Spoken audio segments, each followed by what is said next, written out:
कहावत है ना, इतिहास अपने आप को दोहराता है। जो व्यक्ति डॉक्टर मनमोहन सिंह जी को राजनीति में लाया,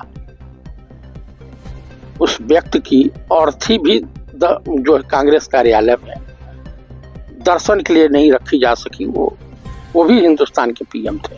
माननीय श्रीमान नरेंद्र दामोदर दास मोदी और राजा बाबू ने ये शब्द कहा था, पूरी भाजपा ने कहा था कि वो रेनकोट पहन के नहाते हैं। तो कहीं ना कहीं ये लोकतंत्र नहीं, राजतंत्र की क्रिया को चलाना चाह रहा है, मगर हकीकत में ये कायर प्रधानमंत्री है। ये कोई न संगोल का ये प्रिय है, न संविधान का प्रिय है। ये देश में एक दुश्मन बैठ चुका है देश का, और खुद को ये तानाशाह बताता है।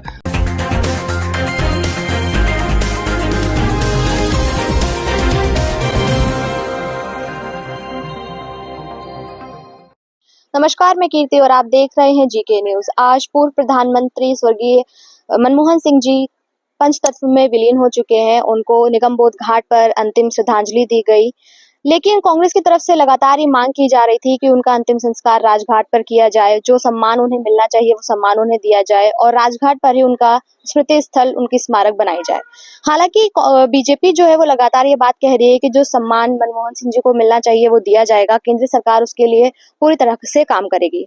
अभी हम यहाँ पर तमाम जो कांग्रेस से जुड़े हुए लोग मौजूद हैं, हम इनसे बात करेंगे और जानेंगे कि इनकी क्या मांगे हैं। सर, क्या नाम है आपका? मेरा नाम पूर्व सैनिक जयप्रकाश चतुर्वेदी है और हम लोग समाज सेवी हैं।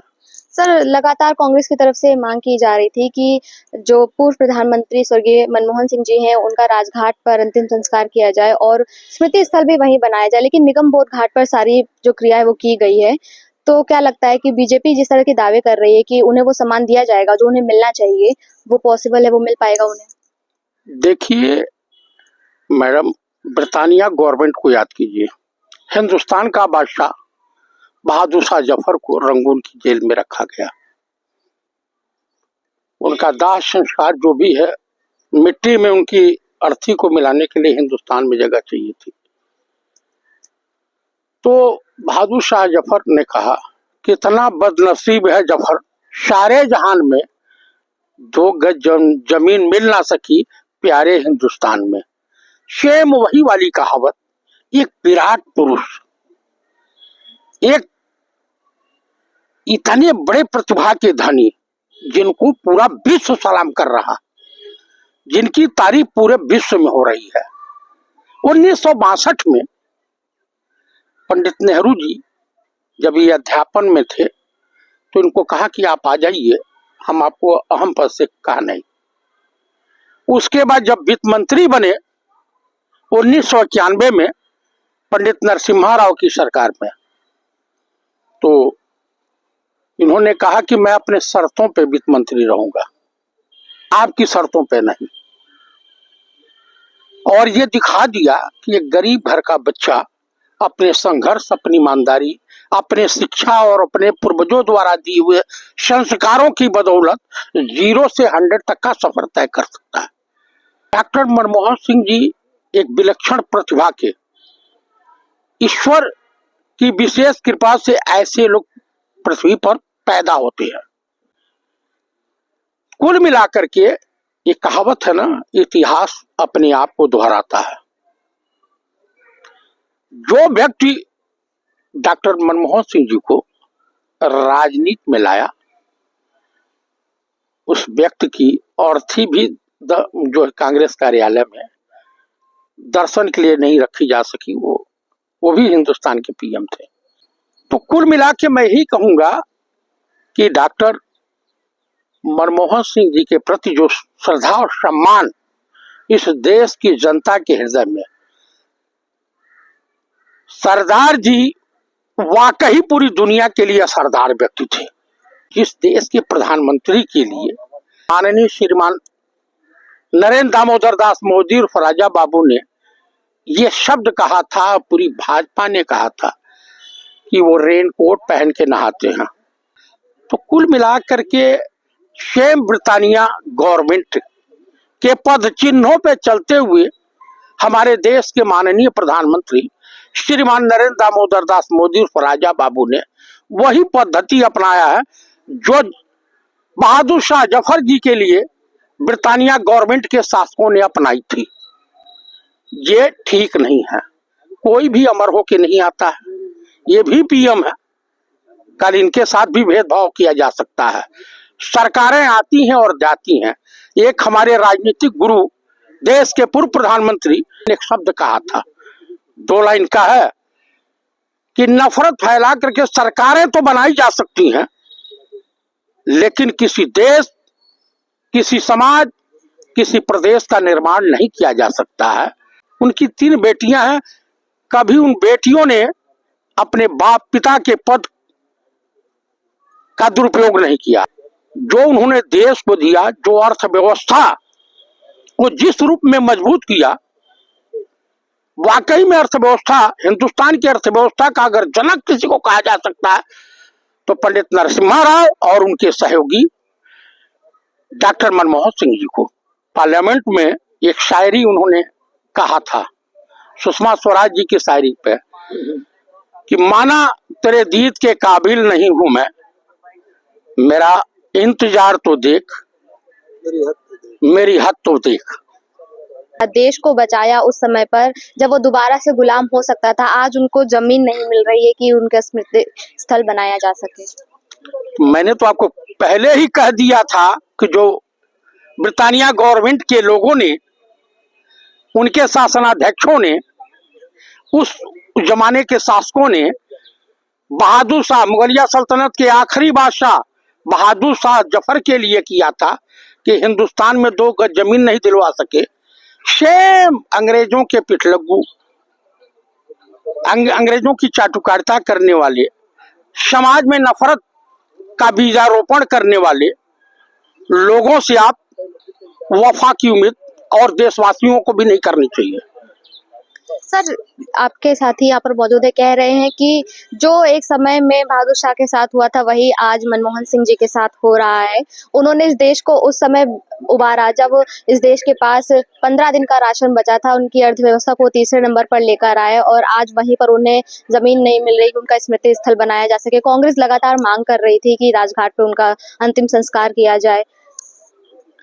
कि तेरे पास 2 गज जमीन नहीं थी, कि तेरे पास 2 गज जमीन नहीं थी, धरती माँ के लाल के लिए सोचता हूँ क्या होगा तेरा तेरे मरने के बाद, सोचता हूँ कि क्या होगा तेरा तेरे मरने के बाद। तो नरेंद्र मोदी समझ लो, मौत सबकी आएगी। जफर साहब का आपने जिक्र किया, तो कहीं ना कहीं ये लोकतंत्र नहीं राजतंत्र की क्रिया को चलाना चाह रहा है, मगर हकीकत में ये कायर प्रधानमंत्री है।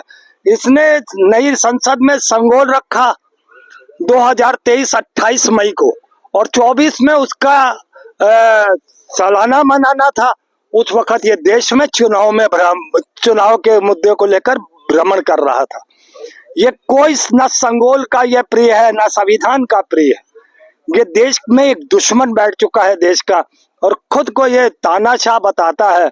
और जफर साहब की बात जो आप कर रही हैं, उसी पैटर्न पे चलते हुए कहीं ना कहीं वो मनमोहन सिंह को स्थान न देने की वजह से जो मैंने ये लाइनें कही हैं, तो बड़े बड़े राजा महाराजा आए और चले गए, रावण का अहंकार नहीं रहा, वो भी चला गया। तो नरेंद्र मोदी, तुम्हारा ये अहंकार भी तुम्हारे साथ ही चला जाएगा, कभी नहीं रहेगा। तो ये इससे बचना सीखो। अच्छा, आपको क्या लगता है कि जिस सम्मान के अधिकार थे मनमोहन सिंह जी, जिस तरह से उन्होंने देश को बचाया चलाया, उसके बाद क्या सिर्फ पार्टी और जो विपक्षी पार्टियां हैं और सरकार जो है वो आपसी मतभेद के चलते इस तरीके की चीजें की गई हैं? शिक्षा अधिकार, जनधन, जो भी उनकी योजनाएं थी, मुझे याद 2 ही आ रही हैं इस वक्त, और जो भी काम किए उन्होंने अपने कार्यकाल में, वो कई मुख्य पदों पर रहे प्रधानमंत्री जी।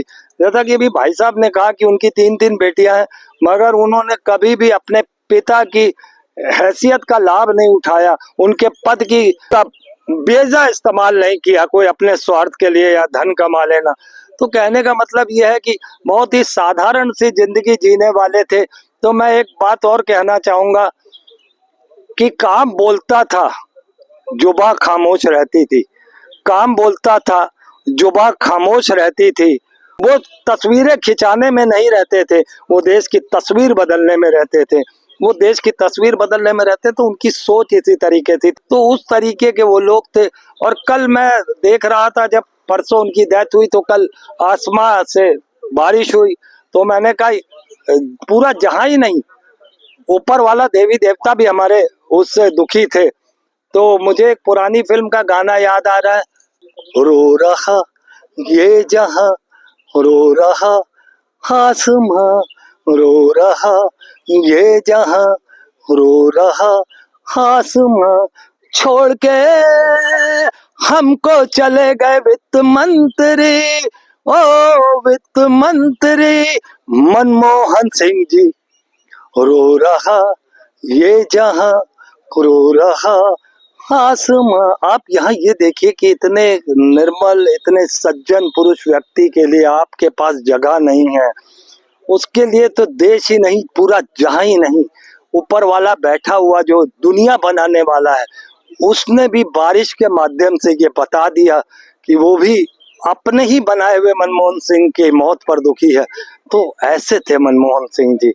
सर, जो गृह मंत्री अमित शाह जी, उनकी तरफ से बयान दिया गया है कि केंद्र सरकार जो है वो उनका स्मारक स्थल बनाएगी और उनको सम्मान दिया जाएगा। इस केंद्र सरकार के बारे में कुछ कहना बिल्कुल बेकार है। ये इन लोगों के लिए एक चौपाई है रामायण में, झूठे लेना झूठे देना, झूठे भोजन झूठ चबेना। चाहे परमादरणीय नरेंद्र मोदी जी हो, चाहे अमित शाह जी हो, ये सब झूठ की ही बात करते हैं। सही काम कुछ किया नहीं इन्होंने। डॉक्टर मनमोहन सिंह के निधन से भारत को बहुत बड़ी क्षति हुई है। जब पूरा विश्व आर्थिक मंदी में जूझ रहा था, तब डॉक्टर साहब ने भारत को उठाया, तमाम आईटी सेक्टर में काम किए और जो नियम दिए, जैसे आरटीआई दिया, फूड सिक्योरिटी बिल दिया, महिलाओं का सम्मान दिया। और ये जो आप देख रहे हैं सब चारों तरफ सड़कें बन रही हैं, ये सब डॉक्टर मनमोहन सिंह का प्रोजेक्ट था। लागू नहीं कर पाए, सरकार बदल गई, अब ये लोग लागू कर रहे हैं। तो हमें नहीं लगता है कि ये बीजेपी वाले डॉक्टर साहब को जगह राजघाट पर देंगे, ऐसा हमको विश्वास नहीं है। लेकिन देना चाहिए, क्योंकि नहीं देंगे तो ये परंपरा आएगी और सरकार बदलेगी। सरकार कहिए 6 महीने में बदल जाए, कहो 6 घंटे में बदल जाए। तो जब बदल जाएगी तब ये लोग भी उसी तरह काम करेंगे जिस तरह आज वो लोग कर रहे हैं, और करना भी चाहिए। हमारे विचार से डॉक्टर साहब को जगह राजघाट पर देना चाहिए। अगर नहीं देते हैं तो जब समय आएगा तब दिया जाएगा। समय बदलेगा, इसमें निश्चित बदलेगा, बदलाव की बयार चल रही है, आप लोग देख रहे हैं। और इनकी ये लोग खुद आपस में टूटे पड़े हैं, कमजोर हो गए हैं। तो इनके लिए वही बता दिया, सब झूठे बोलते हैं, इनका कोई विश्वास करने वाला नहीं है। ये विश्वास पात्र नहीं है, विश्वास के लायक भारतीय जनता पार्टी ही नहीं है। अब डॉक्टर साहब की ईमानदारी और प्रशंसा में तो पूरा विश्व देख रहे हैं। एक इनका जो सभासद होगा, एक इनका जो ग्राम प्रधान होगा भाजपा का, वो भी फॉर्च्यूनर से चल रहा है। और डॉक्टर साहब 10 साल प्रधानमंत्री भारत के रहे, वित्त मंत्री 10 साल रहे, तब भी वो अपनी मारुति 800 से चलते थे। तो उनकी ईमानदारी और निष्ठा में तो कोई कमी है नहीं। लेकिन अब इनके नहीं समझ में आए तो क्या करेंगे। ये लोग तो हठवादी हैं और इनका तो काम है नफरत फैलाओ, दंगा फैलाओ, हिंदू मुस्लिम बताओ, शासन करो आराम से, और इनके पास कोई काम नहीं है। तो जैसा कि आपने देखा, यहाँ उपस्थित तमाम लोगों से हमने बात की, सबका ये कहना है कि बीजेपी जो कहती है, जो करती है, उसमें काफी फर्क होता है। और अगर बीजेपी की तरफ से स्वर्गीय पूर्व प्रधानमंत्री डॉक्टर मनमोहन सिंह जी को वो सम्मान नहीं दिया जाता है जिसकी वो अधिकारी हैं, अगर राजघाट पे उनको जगह नहीं मिलती है, तो सरकार बदलने के बाद एक दिन ऐसा भी आएगा जब नरेंद्र मोदी जी के साथ भी कुछ ऐसी घटनाएं हो सकती हैं। कैमरा पर्सन के साथ मैं कीर्ति, GK न्यूज।